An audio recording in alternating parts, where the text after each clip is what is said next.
Good morning, margaritas in paradise.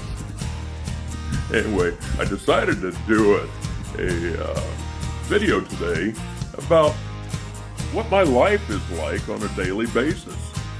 Anyway, well, unfortunately, you're getting the plain truth is that not every day is a blue ocean day, but I'm going to go outside as I normally do on my balcony. My view from the morning, and you can see there's people out swimming already and boating. Let's see here at my pool. They're down there doing the daily cleaning. They clean the pool 5 days a week. I want to say Saturday and Sunday they don't. So anyway, and my kitchen. We'll follow this around, and we're going to turn on the coffee pot, or the instant hot water pot. Of course, that's Kolar now. I'm kind of zooming in on there. Now we do have some smog today. I'm curious to see what the air quality is. All right, so just to give you an idea with smog levels like this is on Air IQ. All right, so Air IQ, our current air quality, air quality level is 74, which is moderate. Now, I'm going to check Los Angeles, just to give you an idea after we get done. So 74 is not good by any means. Okay, not good by any means. All right. It says it's 26 degrees out. Health recommendations. Okay. Sensitive groups should reduce outdoor exercise. Close your windows to avoid dirty outdoor air. Sensitive groups should wear a mask outdoors. And sensitive groups should run an air purifier.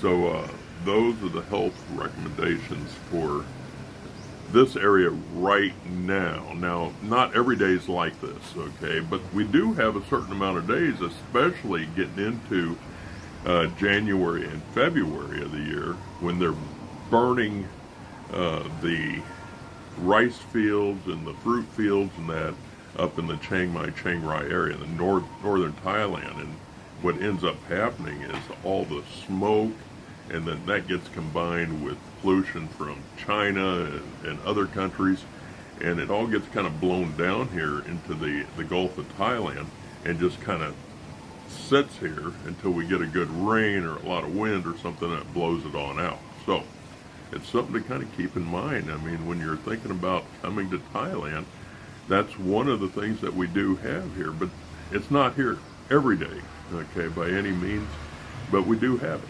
So I was in the military all my life, it seems like, and I didn't really drink coffee, but it took me, I think I ended up getting strep throat or something here, and somebody said, you know, a nice warm cup of tea or coffee will probably make your throat feel better. And I tried it, and they're right. So anyway, it kind of got me hooked from there on. So normally I come out on my balcony every morning, and I watch a little bit of YouTube. I kind of check all my stats, like email and things like that in general, and just kind of enjoy a beautiful morning. And I kind of get, it kind of energizes me. I mean, I just got out of bed anyway, but kind of energizes me in what I'm going to be doing today. All right, and I don't know about you. There's many times that that I see something, whether it's something that was rode or it's like this T-shirt on the back. It has a sign, something that's like "Been there, drank it." You know? So just I like these off the wall type sayings, you know. And if I see things that are wrote down that I think are that are right or something to think about, or that I tend to write them down so I remember them later. You know, so I'm just kind of going through my notes right now, and here's one of those things. Sometimes it's harder to hear the truth than lies. Isn't that the truth? You know, it's amazing. I'll be sitting and down listening to my friends, and in Pattaya, you're going to hear a certain concept here is that you never know what to believe. There's some stories that are told that are pretty far-fetched. Okay, there's obviously a lot of ex-military here, but it seems like everybody was a Navy SEAL or a Special Forces or whatever, you know. And guys talk about different things that they did, and that's the first red flag for me. You know, I mean, I didn't do anything special by any means when I was in the military, but I know the people that did do things special didn't generally talk about it too much. So anyway, and maybe I'm wrong there. Maybe I'm wrong.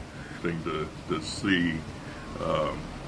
So here people talk about, you know, they were out in the jungles of whatever country and they killed 20 guys and this, that, and the other, and I'm like, man, why are you telling people that? You know. So here's another one that something else I wrote down. You know, that and is this true? It probably isn't, but it's interesting in the regards that life begins at night. So, does it begin at night? Oh, no. Life begins when you start the day, and we live a good life. There's no doubt about it here. So, I'll tell you what.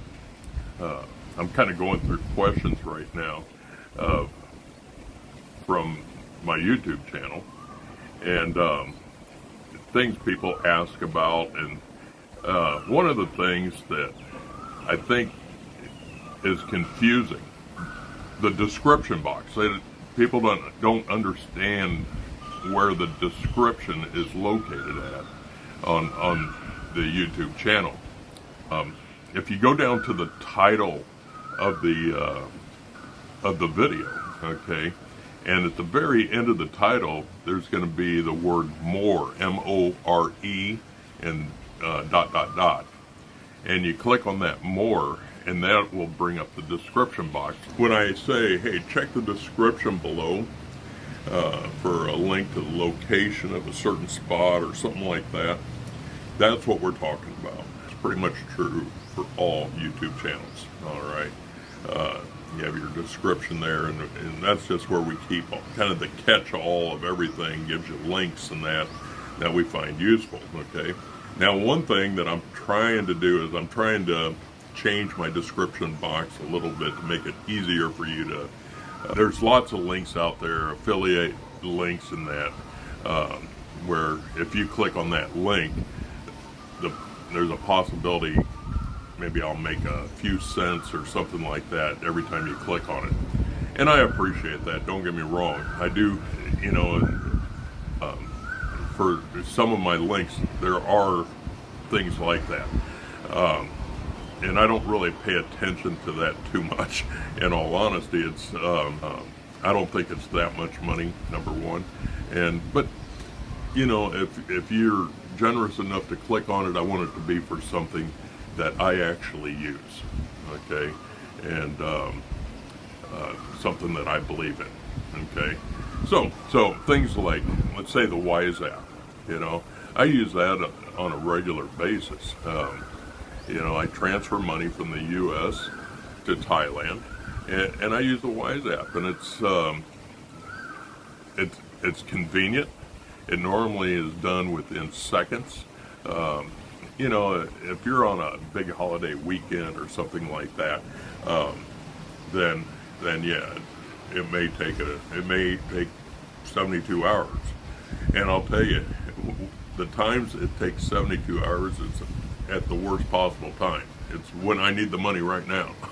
So that's just part of the system. But I try to plan it out that, you know, I'll send money to me like on Monday, Tuesdays, Wednesdays, something like that. and normally it's in my account within seconds after I complete the transaction. So Wise app is a good one. There's another one called D-Money that I've never used it, but other people say that's good too, and I'm sure there's other ones too. And here's the thing, okay? Now, for transactions 5,000 US dollars or under, okay, I use Wise app. All right. If it's over 5,000 US dollars, then I just do a wire transfer. I just use my Bank of America account, and I do a wire transfer. There's other apps that I have in my description below too. Okay, and it's like the Grab. Okay, now we've talked about Grab and Bolt. Now, I'll talk about Grab first. Anyway, Grab is known for their food delivery service, but there's so much more than that, really. They have Grab taxi service, and I think there's even shopping, and you can bill pay, and there's all kinds of different things.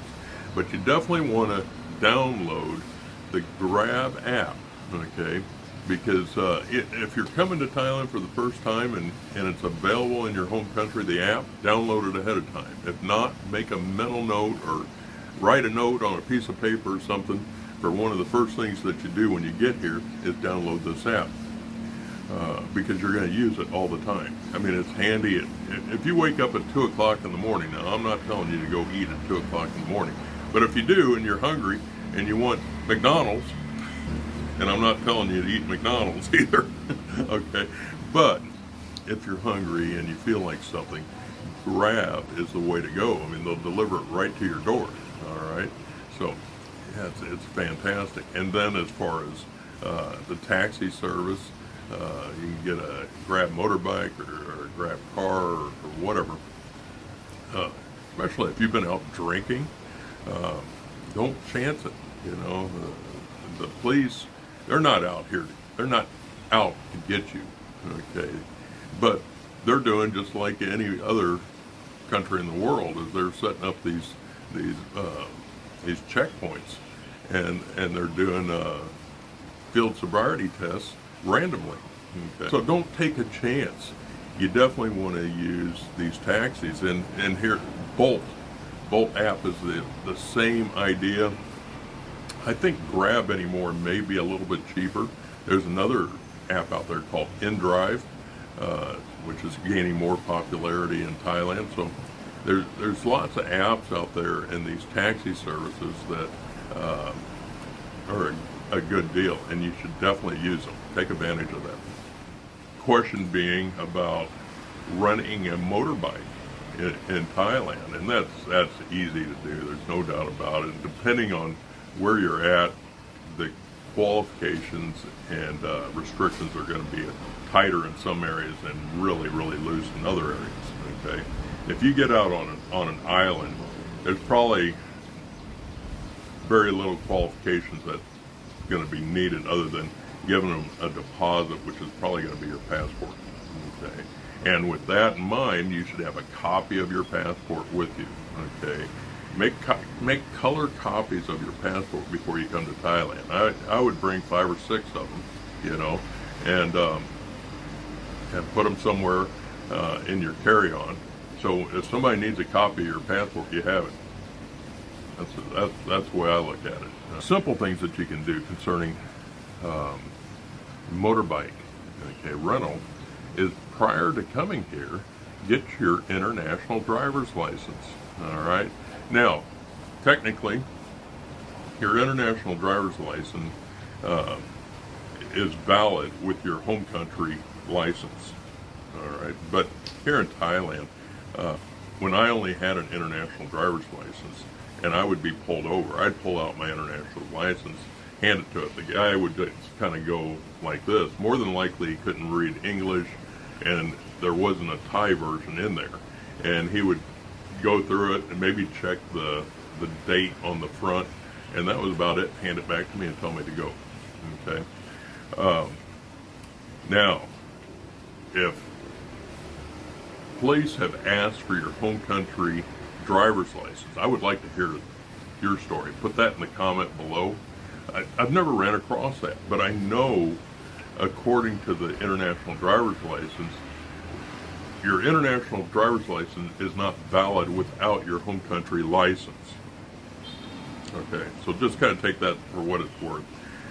Normally, I don't carry my home country when I had an international driver's license. Now I have a Thai driver's license, so it's a whole different story. Get your international driver's license. It's good for a year. We used to go to the AAA in the U.S. Check out your home country requirements as far as that's concerned. Get Motorbike endorsement on it. It's definitely worth it. And come to Thailand and have fun. All right. You know, here's another one. And I get asked this all the time as well. To Thailand, they run into this OTP or second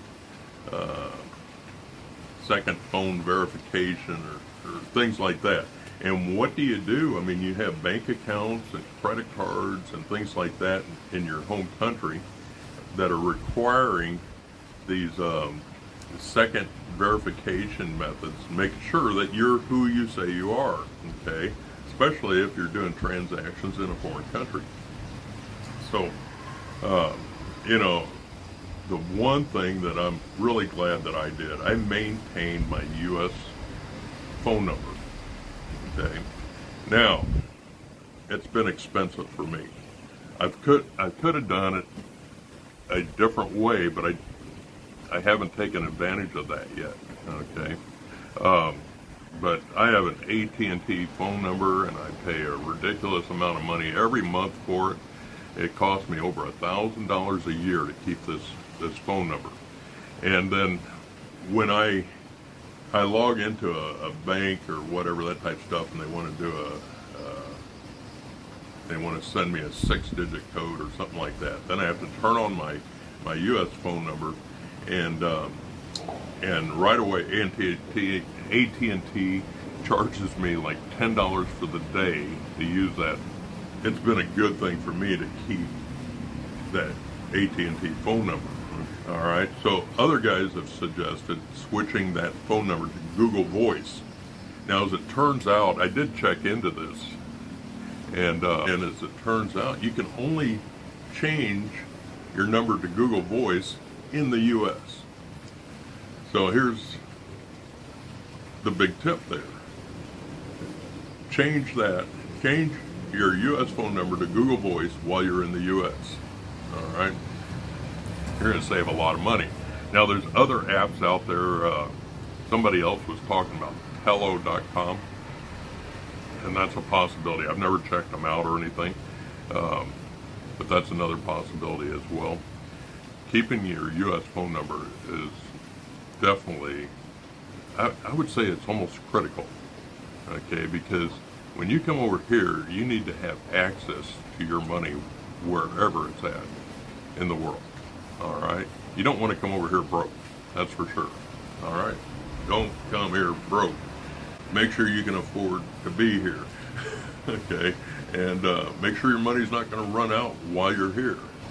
I don't use a VPN, and there's lots of guys that use them, and I just haven't ran into it all the way up until 2 days ago, okay, that I found out that maybe I do need a VPN. So there's some websites that are just not accessible from outside the United States here in Thailand. But anyway, so I tried to access the website and the mobile app specifically, and then the website here, and it wasn't possible. So I had to call up the company, and I was on the phone for an hour with them. But yeah, so is a VPN necessary? Well, it hasn't been necessary for me for the most part. But if you're accessing sites that that require that, then maybe it will be. And there's lots of VPNs out there, so check them out. I don't use one, so I'm not going to give you a link to one, but there's lots of them out there. There's things in Thailand that happen on a daily basis. And people ask me all the time, they say, you know, we keep hearing about how expensive it's getting in Thailand. Yeah, you know, are prices going up in Thailand? Well, yeah, absolutely, you know, but I don't think that inflation has really hit Thailand. I mean, so I'm going to give you some. I first came here to Pattaya, okay, in 2006.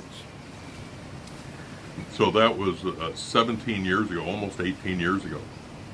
The cost of a bot bus ride, okay, a local taxi that roams all through the streets of Pattaya, okay. Back then it was 10 baht, okay. 18 years later, it's 10 baht, okay. I stay at a place called Lek Villa Hotel. That was one of my favorite places that I would stay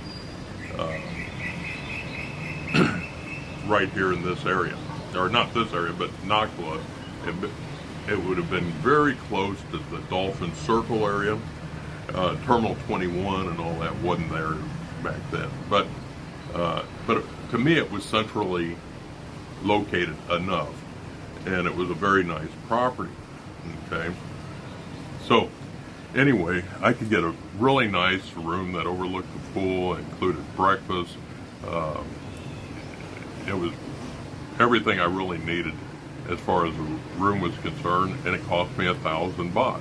Okay, it was probably a 3-star hotel or property. And today you can go there as well. It's still a 3-star, and it doesn't include breakfast anymore, but it costs 1,000 baht. Say I went to Beefeaters or Patrick's Steakhouse or any other Highline steak restaurant here in town. 18 years ago, that steak was probably going to be around 800 baht or so, something like that. It was pretty expensive, considering 18 years ago that, you know, 800 baht would be $24. Okay, and normally when I come to Thailand, I don't come here to eat steak. Okay, and don't get me wrong, I do eat Western food here. There's no doubt about it. Probably more so than not, but when you come here, take advantage of what you have. Okay, the thing is now, 18 years later, that steak dinner is probably going to be, let's say, 1,500 baht. Let's say approximately $45 US. So has things gone up? Sure, things have gone up.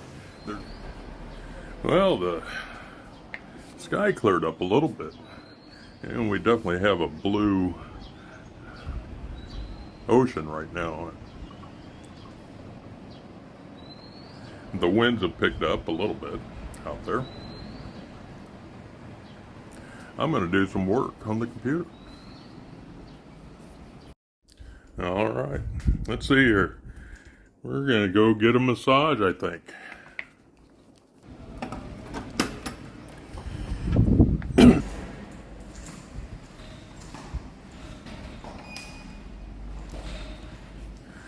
Here's out the back of my building. This other lot over by me, it looks like they're clearing it out. Maybe they're going to build a condo there or something. Who knows? There's another old building back there, Archon, and I think they have some good rooms in there.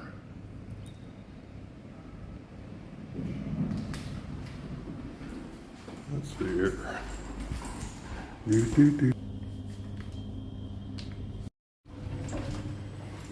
All right.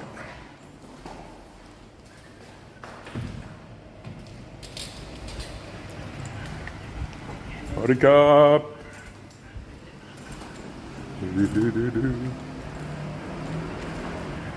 Our trusty security, a young guy there.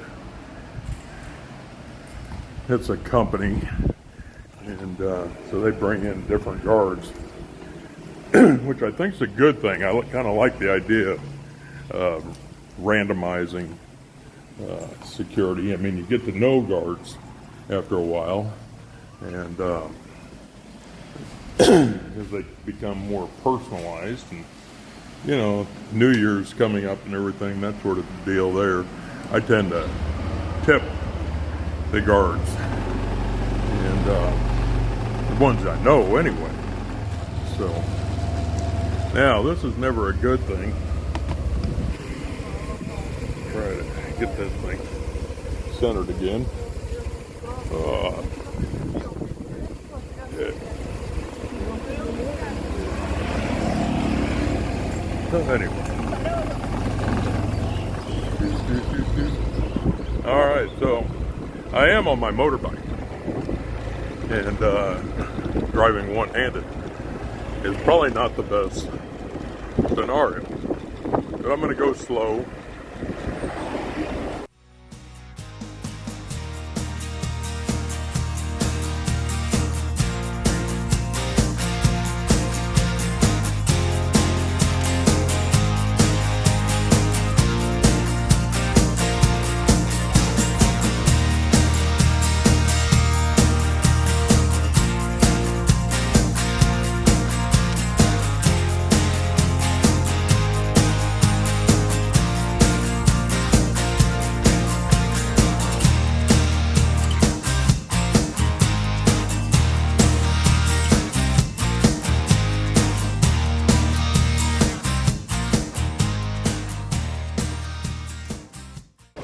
Now we're on Soy 18.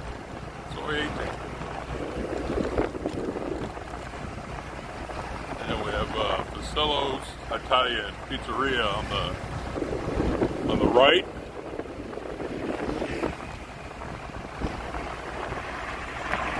Lots of new places are going in every day along here.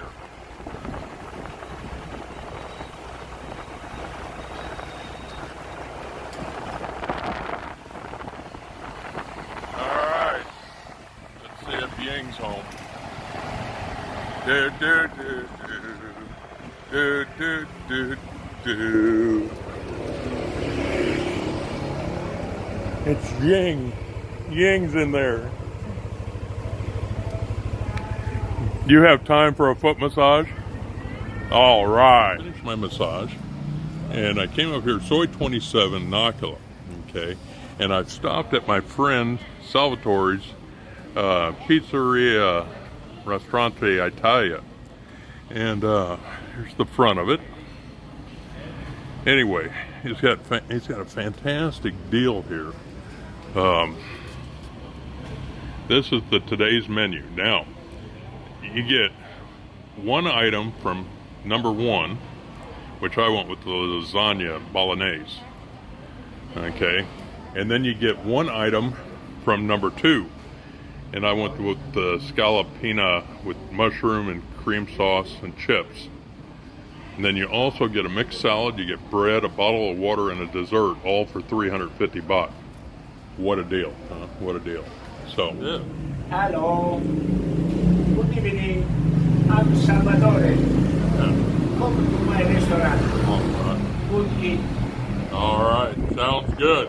I enjoy it anyway. So, all right. Good.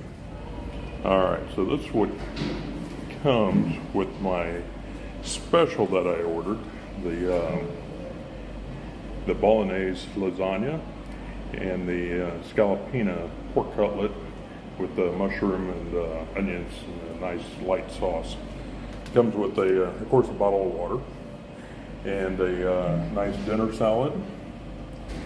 So an appetizer of sort here, fried bread with garlic butter and a cream sauce, some dressing for the salad, and then some Italian hard bread.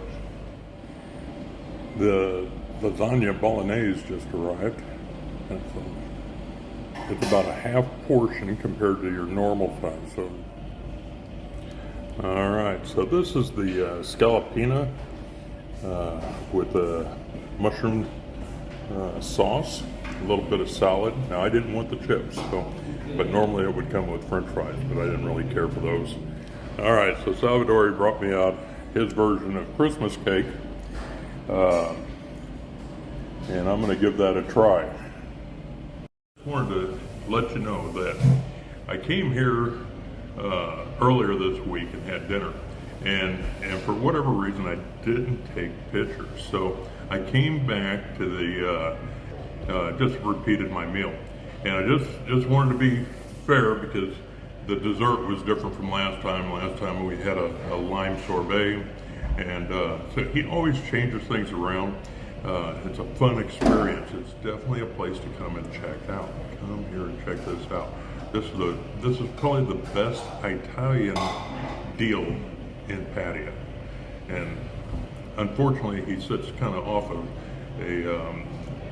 an alleyway that he's not right in the public eye. Last night he was packed. You know, he had standing room only, but tonight, you know, it's me and 2 other tables. So anyway, this is a place to check out. Oculus Soy 27. It's right across from the